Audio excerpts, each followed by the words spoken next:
आप देख रहे हैं आज तक। मैं हूं आपके साथ नवजोत रंधावा। सुबह के 8 बज चुके हैं और वक्त है खबरें सुपरफास्ट का।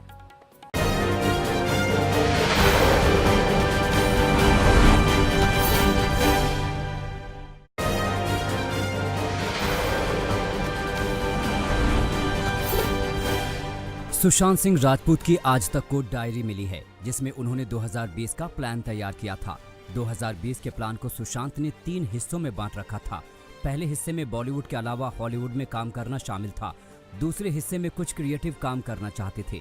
वहीं तीसरे हिस्से में उनका स्टार्टअप प्लान था जिसमें इनर्जेंट टेक्नोलॉजी का जिक्र है जो सुशांत की फर्म थी जिसमें शोविक डायरेक्टर थे।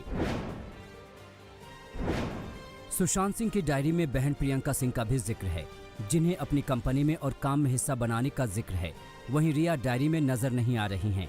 इसके अलावा सुशांत ने FTI के डायरेक्टर और लेखकों के साथ काम करने का प्लान बनाया था। बताया जा रहा है कि यह डायरी 2018-19 की है। सुशांत के कुछ और वीडियो सोशल मीडिया में वायरल हो रहे हैं। एक वीडियो में सुशांत एस्ट्रोनॉट की फिल्म का लुत्फ उठा रहे हैं। वहीं एक वीडियो में वो ड्राइविंग के साथ पुरानी फिल्म का गाना गाते नजर आ रहे हैं। रात खली एक ख्वाब में आई और गले का हार हुई। सुबह को जब हम नींद से जागे आँखों से चार हुई। रात खली एक ख्वाब में आई और गले का हार हुई। क्या बात, वाह वाह वाह। सुशांत केस में CBI जांच को लेकर महाराष्ट्र और बिहार सरकार आमने सामने है। इस बीच NCP चीफ शरद पवार का बड़ा बयान आया है। शरद पवार ने कहा है कि उन्हें CBI जांच से कोई परेशानी नहीं है। हालांकि उन्हें मुंबई पुलिस पर पूरा भरोसा है। माझा महाराष्ट्र पोलिसांचा पूर्ण विश्वास आहे आणि एवढे करून कोणाला वाटत असेल तर CBI वगैरे आणखी कुठली एजन्सी वापरायची असेल तर मी काही त्याला कधी विरोध करणार नाही। याच्यात त्याच्या पाठीमागचा हेतू काही मी काही सांगू शकत नाही। NCP नेता माजिद मेमन ने सुशांत को लेकर विवादित बयान दिया है। माजिद मेमन ने कहा कि सुशांत अपने जीवन काल के दौरान उतने प्रसिद्ध नहीं थे जितने कि अपनी मौत के बाद हो गए। मेनन के मुताबिक प्रधानमंत्री और अमेरिकी राष्ट्रपति से कहीं ज्यादा मीडिया अब सुशांत को जगह दे रहा है। सुशांत के पिता के वकील ने दोस्त सिद्धार्थ पिठानी की भूमिका पर सवाल खड़े किए हैं। विकास सिंह के मुताबिक इस पूरे मामले में सबसे संदिग्ध भूमिका पिठानी की है जो कि सुशांत के मौत के वक्त वहां पर था। उसने सुशांत का शव उतारा, वहीं बहन के आने का इंतजार भी नहीं किया जो कि सिर्फ 10 मिनट में घर पहुंचने वाली थी। वहीं ईडी ने भी पिठानी से करीब 14 घंटे पूछताछ की। ईडी की जांच में पता चला है कि रिया के मोबाइल से मैसेज डिलीट हुए हैं। वहीं रिया के भाई शोविक और पिता के फोन से भी डेटा डिलीट किए गए हैं। विविध रेज रियलिटी एक्स नाम की सुशांत की जो कंपनी थी उसके कंप्यूटर का IP एड्रेस भी बार बार बदला गया। खबरों के मुताबिक एक साल में 1 या 2 बार नहीं बल्कि 17 बार IP एड्रेस बदला गया। सुशांत के जिंदा रहते आखिरी बार 7 जून को और सुसाइड के बाद इसी महीने 7 अगस्त को भी IP एड्रेस बदला गया। ईडी ने रिया, शोविक और उसके पापा के मोबाइल फोन अपने कब्जे में ले लिए और करीब साल भर का पूरा डेटा रिट्रीव किया।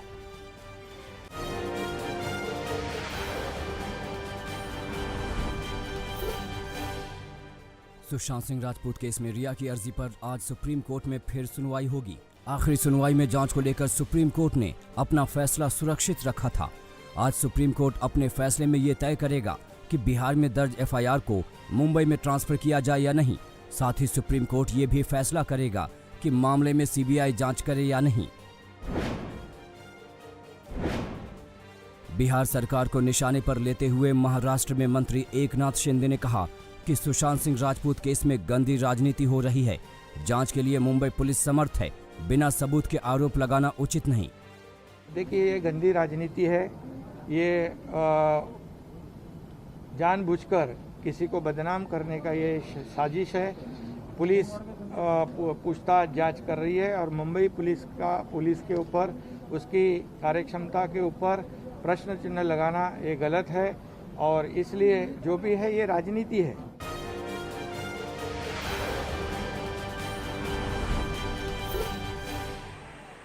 मूसलाधार बारिश ने हिमाचल प्रदेश में भी हाहाकार मचा दिया है। कुल्लू में उफनती समतल नदी की चेतावनी को नजरअंदाज करना 3 युवकों को भारी पड़ गया। तेज धार उन्हें बीच नदी में बहा ले आई।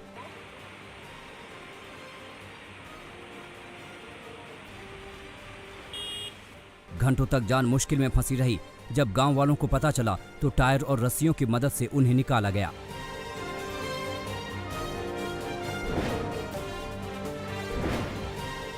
हिमाचल प्रदेश के किन्नौर में अचानक आया सैलाब अस्थायी पुल को बहा ले गया।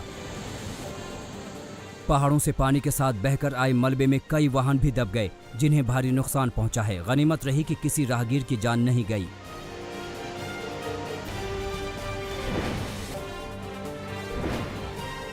मोतिहारी में गंडक नदी का प्रकोप एक सरकारी अनाज के गोदाम पर पड़ा। यहां लाखों टन अनाज बाढ़ में डूबने से बर्बाद हो गया और सड़ गया।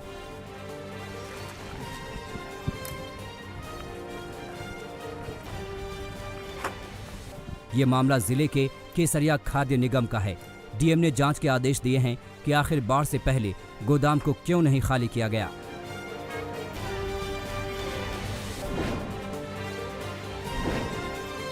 राजस्थान के पाली में मूसलाधार बारिश के बाद नदी अचानक उफान पर आ गई। एक बाइक सवार ने इस दौरान पुल पार करने की कोशिश की और बाढ़ की चपेट में आ गया। वहां मौजूद लोगों ने हिम्मत करके उसे बहने से बचाया। बाढ़ में कुछ जानवर भी बह गए।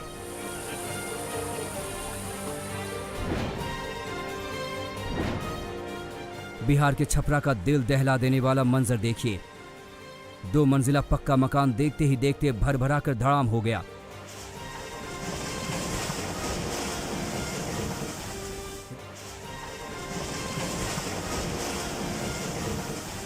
रिहायशी इलाकों में कई दिनों से भरे पानी ने कई मकानों की नींव हिला दी है। ये मंजर इसी का नतीजा है। गनीमत ये रही कि खतरे को देखते हुए लोगों ने मकान पहले ही खाली कर दिया था।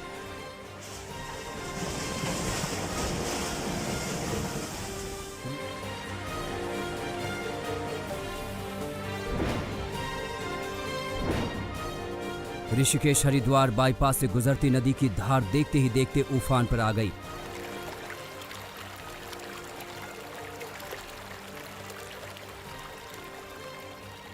लेकिन कार सवारों ने इसे पार करने की हिमाकत की। जब तक संभलते नदी का तेज बहाव कार को बहा ले गया। कई लोगों की जान नदी के बीच में अटकी थी।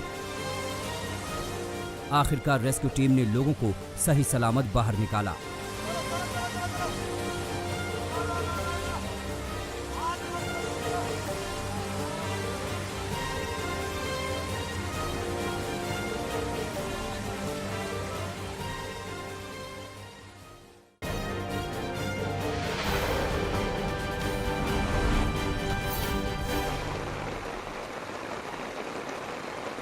दिल्ली एनसीआर में सुबह से जबरदस्त बारिश हो रही है।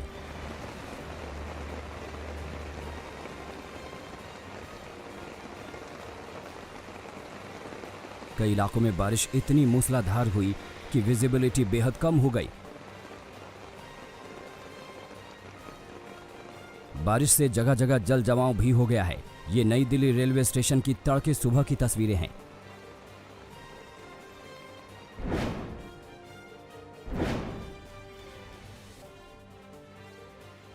दिल्ली में बदले मौसम के साथ धीरे धीरे सड़कों पर पानी भर रहा है।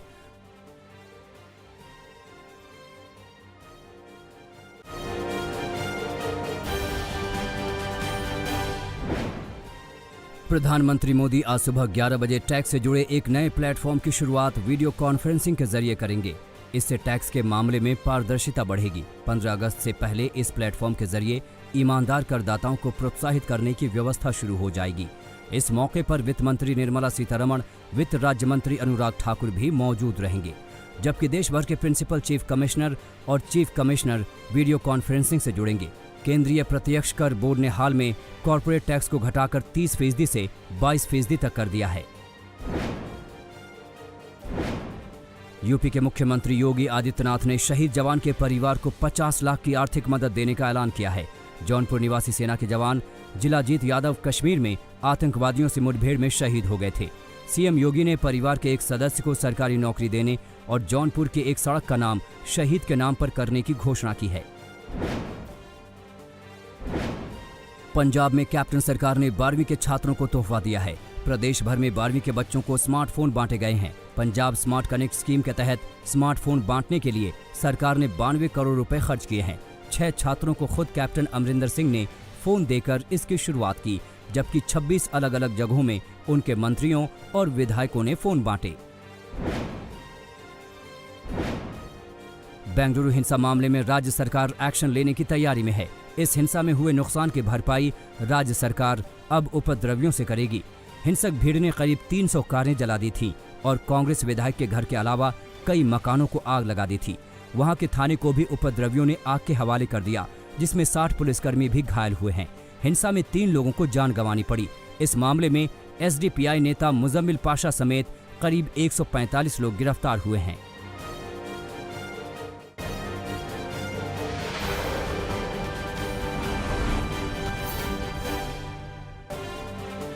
पूर्व राष्ट्रपति प्रणब मुखर्जी की तबीयत लगातार गंभीर बनी हुई है।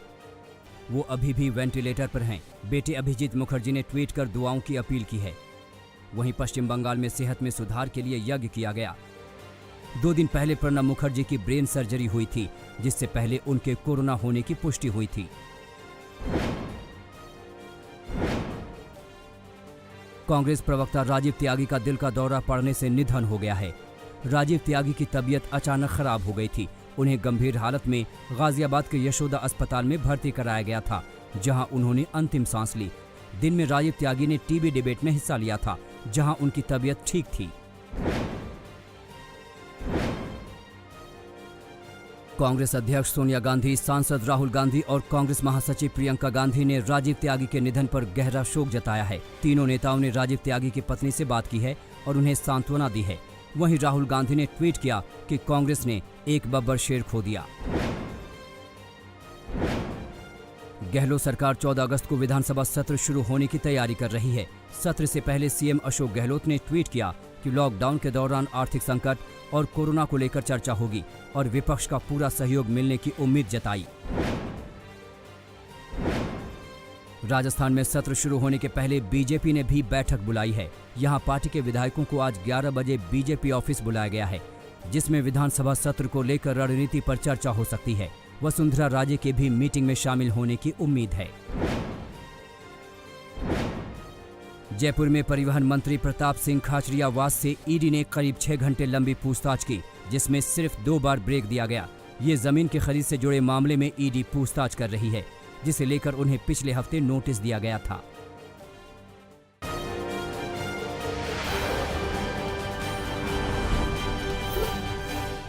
आयुष मंत्री श्रीपद नाइक भी कोरोना की चपेट में आ गए हैं। नाइक ने खुद ट्विटर पर इसकी जानकारी देते हुए कहा कि उनकी रिपोर्ट पॉजिटिव है, लेकिन उन्हें कोई लक्षण नहीं है, इसलिए वो घर पर ही आइसोलेशन में रहेंगे। आयुष मंत्री ने अपने संपर्क में आने वालों को भी टेस्ट करवाने की सलाह दी है। श्रीपद नाइक कोरोना वायरस से पीड़ित होने वाले चौथे मंत्री हैं। उनके पहले अमित शाह, धर्मेंद्र प्रधान और अर्जुन मेघवाल भी संक्रमित हो चुके हैं।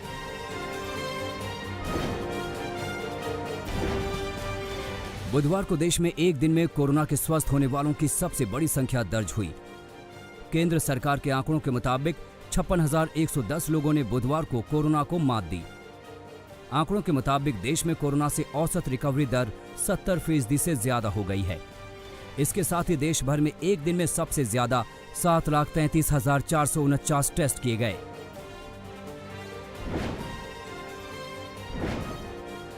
मुंबई में बुधवार को 1,132 नए केस दर्ज हुए और 50 लोगों की मौत हो गई। मुंबई में अभी तक 6,940 लोगों की मौत हो चुकी है। कोरोना से स्वस्थ हुए लोगों की सेहत पर निगाह रखने के लिए मुंबई के 3 अस्पतालों में पोस्ट कोविड ओपीडी शुरू की गई है। BYL नायर, KEM और फोर्टिस अस्पताल में ऐसे लोगों को परामर्श दिया जाएगा।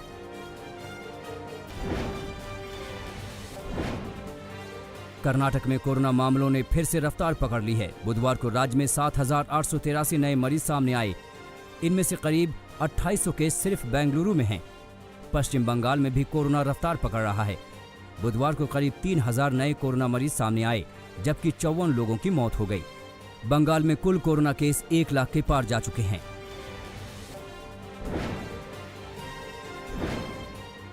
पश्चिम बंगाल के झारग्राम में टीएमसी यूथ विंग के एक नेता ने कोरोना संदिग्ध को मोटरसाइकिल पर अस्पताल पहुंचाया। पीड़ित को कई दिनों से बुखार था, लेकिन खबर देने के बावजूद स्वास्थ्य विभाग के लोग नहीं पहुंचे, तो टीएमसी नेता पीपीई किट पहनकर मरीज को मोटरसाइकिल पर बिठाकर अस्पताल ले गए।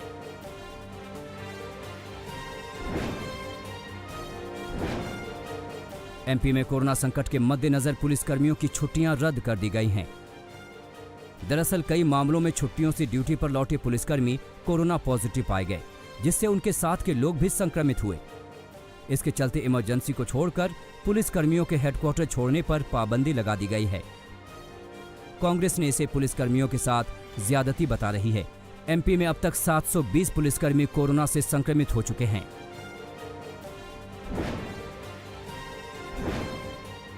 मध्य प्रदेश के अलीराजपुर जेल में कोरोना विस्फोट हुआ है। बुधवार को आई जांच रिपोर्ट में 23 कैदी और 1 प्रहरी कोरोना संक्रमित पाए गए हैं।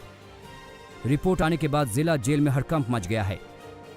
जेल में ही आइसोलेशन वार्ड बनाकर इन कैदियों का इलाज शुरू कर दिया गया है। 1 सप्ताह पहले भी जेल में 11 कैदी संक्रमित पाए गए थे।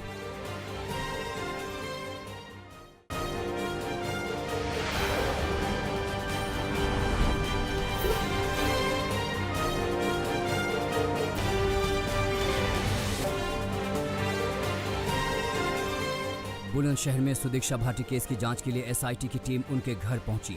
एसआईटी की टीम ने सुदीक्षा के परिजनों के बयान लिए हैं। पुलिस की 5 टीमें इस मामले की हर एंगल से जांच कर रही है। सुदीक्षा के घर वालों ने आरोप लगाया है कि छेड़छाड़ की वजह से सड़क हादसे में उनकी टॉपर बिटिया की जान गई। हालांकि पुलिस ने छेड़छाड़ से इनकार किया है। इस बीच बुलंदशहर के औरंगाबाद थाने में बुलेट सवार लोगों को बुलाकर पूछताछ की जा रही है।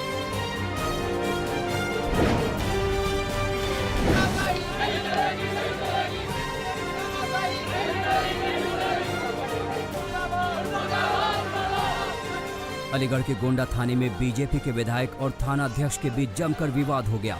विधायक का आरोप है कि थाना अध्यक्ष ने अपने 2 साथी दरोगाओं के साथ मिलकर उनके कपड़े फाड़ दिए और मारपीट की। अलीगढ़ के इगलास विधानसभा क्षेत्र के विधायक राजकुमार विद्यार्थी परिषद के एक कार्यकर्ता के लिए इंसाफ की बात करने थाने गए थे। आरोपी पुलिस वालों के खिलाफ कार्रवाई करने के निर्देश दिए गए हैं। यूपी के मुख्यमंत्री योगी आदित्यनाथ ने इस मामले में थाना अध्यक्ष को निलंबित कर दिया है और एसएसपी ग्रामीण का ट्रांसफर कर दिया गया है। सीएम ने आईजी अलीगढ़ से विस्तृत रिपोर्ट मांगी है।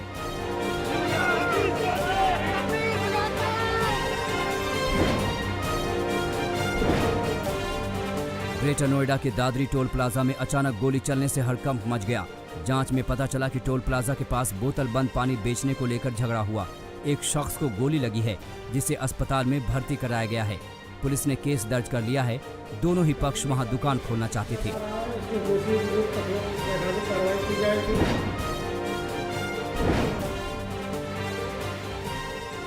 हरियाणा के सोनीपत में पुलिस और बदमाशों के बीच एनकाउंटर हुआ है। पुलिस ने 25,000 के एक इनामी बदमाश को गिरफ्तार किया है, जबकि एक बदमाश के पैर में गोली लगी है। दोनों बदमाशों पर हत्या, लूटपाट और हत्या की कोशिश के कई मामले दर्ज हैं।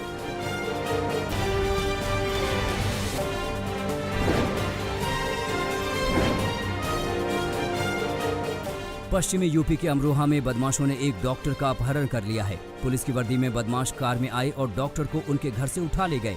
डॉक्टर के परिजनों ने थोड़ी दूर जाकर कार का पीछा भी किया और डॉक्टर को छोड़ने की गुहार लगाई, लेकिन बदमाश तेजी से कार लेकर निकल गए। पुलिस ने मामला दर्ज कर जांच शुरू कर दी है। मुकदमा दर्ज किया गया है, इसमें आगे जांच कर कार्रवाई की जाएगी।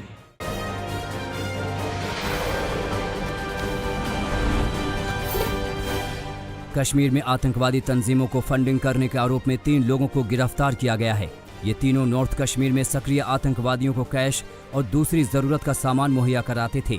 तीनों के पास से 5 लाख कैश बरामद किया गया है, जबकि उनकी निशानदेही पर 14 लाख कैश दूसरे ठिकानों से जब्त किया गया है। मध्य प्रदेश के सिवनी में एक होटल से 45 लाख रुपए नकद समेत करीब 1 करोड़ 40 लाख रुपए का सोना चांदी बरामद हुआ है। मुखबिर की सूचना पर पुलिस ने होटल में छापा मारा। पूछताछ में आरोपी नकदी और सोने चांदी का हिसाब नहीं दे पाए। उनके पास इसकी खरीद फरोख्त से संबंधित कागजात भी नहीं मिले। पुलिस आयकर विभाग को सूचना देते हुए पांचों आरोपियों को हिरासत में लेकर पूछताछ कर रही है। राजस्थान के भरतपुर के कामा कस्बे में पानी को लेकर लाठी डंडे और चाकूबाजी हो गई। आरओ प्लांट चलाने वाला सोहन सिंह जब बाजार में पानी सप्लाई करने पहुंचा तो एक दुकानदार ने झगड़ा शुरू कर दिया। देखते ही देखते दोनों पक्षों ने मोबाइल से फोन कर अपने अपने लोग बुला लिए। इस वारदात में करीब दर्जन भर लोग घायल हुए हैं। पूरी वारदात वहां लगे सीसीटीवी में कैद हो गई। पुलिस ने करीब 50 लोगों के खिलाफ केस दर्ज किया है।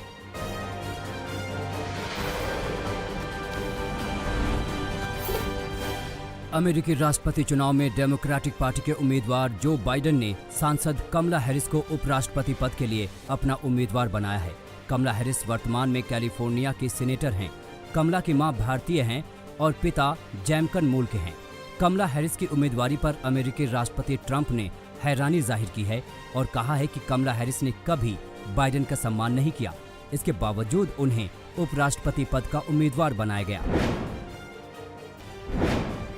दुनिया में कोरोना का ग्राफ तेजी से बढ़ रहा है। वायरस से संक्रमित लोगों की संख्या 2 करोड़ 5 लाख से ज्यादा हो गई है, जबकि 7,45,000 से ज्यादा लोगों की मौत हो चुकी है। पिछले 24 घंटे में दुनिया के 213 देशों से 2 लाख से ज्यादा नए मामले सामने आए हैं। अमेरिका में कोरोना मरीजों की संख्या 53 लाख के पार पहुंच गई है। वहीं ब्राजील में कोरोना का आंकड़ा 31 लाख से ज्यादा हो गया है। ऑस्ट्रेलिया के मेलबर्न शहर में कोरोना की रिकॉर्ड बढ़ोतरी हुई है।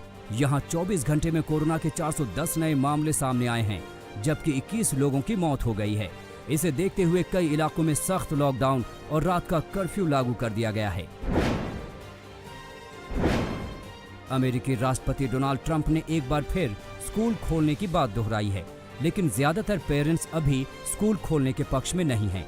यहां बीते 4 हफ्ते में 1,80,000 से ज्यादा बच्चे कोरोना से संक्रमित हो चुके हैं। चीन में कोरोना वायरस का एक बार फिर से फ्रोजन सी फूड में पाए जाने की खबर सामने आ रही है। चीनी प्रशासन का कहना है कि इंपोर्ट किए गए फ्रोजन सी फूड के पैकेट पर कोरोना वायरस पाया गया है। हालांकि यह वायरस कहां से आया है, ये नहीं पता चल सका है। बेरूत में भीषण धमाके के 8 दिन हो चुके हैं, लेकिन शहर का आधा हिस्सा अब भी मलबे का शहर लग रहा है। धमाके से पस्त हुए बेरूत के गवर्नर ने अंतर्राष्ट्रीय समुदाय से मदद की गुहार लगाई है, ताकि बेरूत को फिर से अपने पैरों पर खड़ा किया जा सके। न्यूयॉर्क के मशहूर फास्ट फूड ब्रांड शेक शैक ने बीजिंग में अपना पहला रेस्टोरेंट खोला तो उद्घाटन के घंटों पहले से करीब 200 युवा कस्टमर लाइन लगाने पहुंच गए।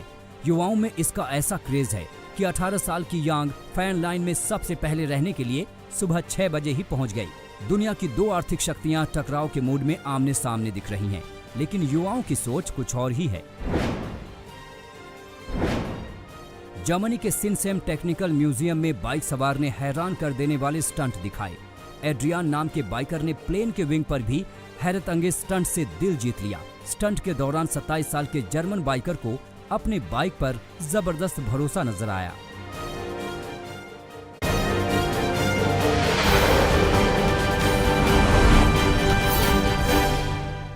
नमस्कार, मैं हूं अंजना ओम कश्यप। हमें उम्मीद है ये वीडियो आपको पसंद आया होगा। लेटेस्ट खबरों के लिए यूं ही देखते रहिए आज तक, और इस वीडियो के पसंद आने पर लाइक, शेयर एंड सब्सक्राइब करना ना भूलें।